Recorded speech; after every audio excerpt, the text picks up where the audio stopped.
প্রায় ২১ বছর পর অস্ট্রেলিয়ার বিপক্ষে ওয়ানডে ম্যাচ জিতল বাংলাদেশ। তাতে করে আইসিসি থেকে মিলল সুখবর।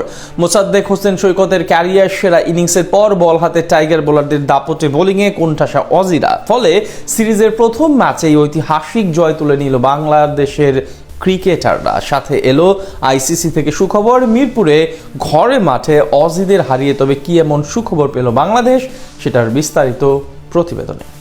বিশ্ব চ্যাম্পিয়ন অস্ট্রেলিয়াকে হারিয়ে ওয়ানডে সিরিজ শুরু করলো বাংলাদেশ। প্রায় ২১ বছর পর মাইটি অজিদের বিপক্ষে জয়ের হাসি হাসলো লাল সবুজেরা। আর এই জয়ে আইসিসির কাছ থেকে আসলো বিরাট সুখবর। আইসিসির রেটিং পয়েন্ট বাড়ালো কয়েক ধাপ, ফলে আসন্ন ওয়ানডে বিশ্বকাপের পথটা আরো সুগম হলো লাল সবুজদের। আইসিসির র্যাঙ্কিং এ বেশ সুবিধাজনক স্থানে থেকেই শক্তিশালী অজিদের বিপক্ষে মাঠে নামে বাংলাদেশ। র্যাঙ্কিং এ 10-এ থাকা ওয়েস্ট ইন্ডিজ থেকে 11 রেটিং পয়েন্ট বেশি ছিল টাইগারদের। 84 রেটিং পয়েন্ট নিয়ে তালিকার 9 নম্বরে অবস্থানটা পাকাপোক্ত করে রেখেছিল মিরাজ বাহিনী। তবে অজিদের বিপক্ষে সিরিজের প্রথম ম্যাচে জয় পাওয়ার রেটিং বেড়েছে বাংলাদেশের। আইসিসির র্যাঙ্কিং এ 3-এ থাকা অস্ট্রেলিয়াকে নাকানি চুবানি খাইয়ে ম্যাচ হারানো ফলস্বরূপ টাইগারদের রেটিং পয়েন্ট বেড়েছে 2 ধাপ। ফলে 84 থেকে বাংলাদেশের রেটিং এখন গিয়ে ঠেকেছে 86-তে।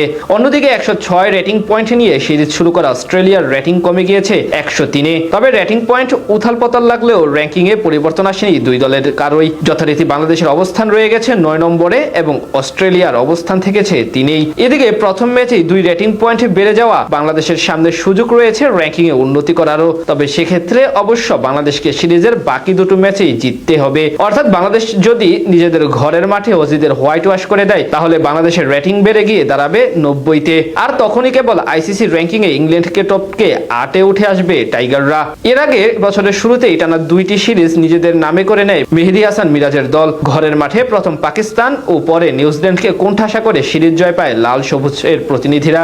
সেই 2 সিরিজে জয় পাওয়ায় আইসিসির রেটিং এ হয়েছিল উন্নতি।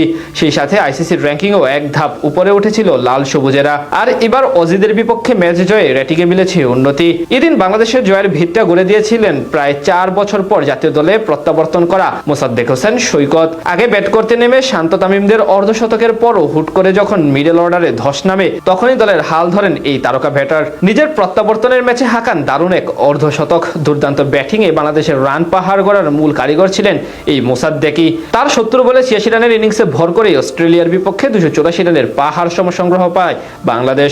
জবাবে বল করতে নেমে প্রথম বলে উইকেট আদায় করে নেন তাসকিন আহমেদ। এরপর মুস্তাফিজ, নাহিদ রানারাও নিজেদের নামের পাশে একে একে উইকেট যোগ করেন। ফলে ম্যাচে বাংলাদেশের পক্ষে চলে আসে। শেষ পর্যন্ত ঘরের মাঠে অজিদের বিপক্ষে ঐতিহাসিক এক জয় নিয়েই মাঠ ছাড়ে লাল সবুজের প্রতিনিধিরা। সেই সাথে আইসিসি থেকেও এবার মিলল ব্যাটিং বাড়ানোর সুখবর।